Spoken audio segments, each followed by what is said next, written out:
Une semaine avant la rentrée 2009, l'association Care for Children fait une visite d'évaluation des sanitaires en milieu scolaire à Yaoundé, la capitale du Cameroun.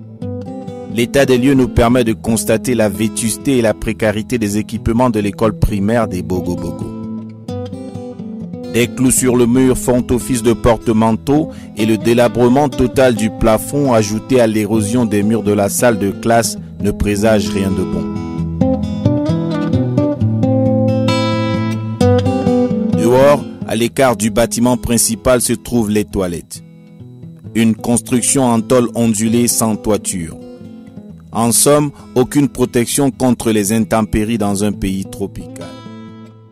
À l'intérieur, nous découvrons des latrines sans eau courante pour se laver les mains, dont pas de respect des règles d'hygiène les plus élémentaires.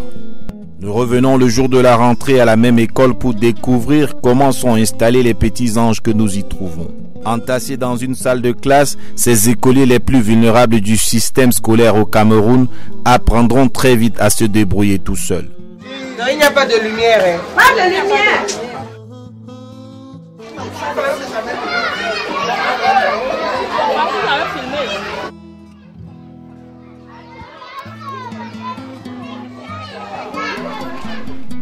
Quelques institutrices profitent de la présence de la caméra pour exprimer leur ras-le-bol et l'une d'elles, beaucoup plus courageuse que les autres, s'insurge contre les conditions de travail et surtout de l'environnement peu propice à l'épanouissement des enfants qu'elle a sous sa charge. Les enfants font pipi là-bas et que le gardien verse l'eau, on ne peut même plus rester, ça sent partout. Les enfants sont même dépassés, même les maîtresses, on ne sait même plus où aller. On demande même l'aide, qu'on vienne nous construire l'école, ou on nous donne les sites, on nous construit une école. On ne peut pas travailler comme ça.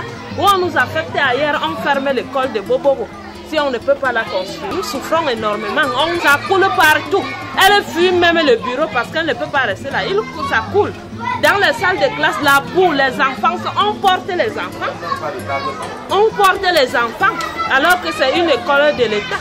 C'est une école de public qui devrait vraiment être une école bien faite, bien construite.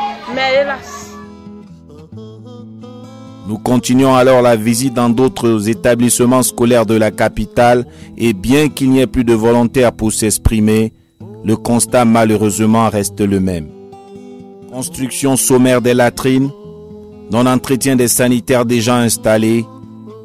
N'ayant plus aucun choix, les écoliers préfèrent, alors comme on dit ici, faire leurs besoins à l'air libre. Détritus, immondices, déchets de tout genre n'inviteront sûrement personne à la sérénité et la dignité des espaces qui se devraient d'être propres et hygiéniques. Nous ne pourrons pas alors visiter toutes les écoles de Yaoundé, mais environ 85% des équipements sanitaires dans les écoles primaires et même secondaires n'existent pas ou sont dans un état d'insalubrité assez avancé. Quand bien même ces équipements avaient été construits, ils sont devenus aujourd'hui complètement impraticables faute de maintenance. Comme ici dans une école qui accueille le président de la République le jour des élections. Hélas, si seulement il pouvait faire un tour lui-même dans ses toilettes.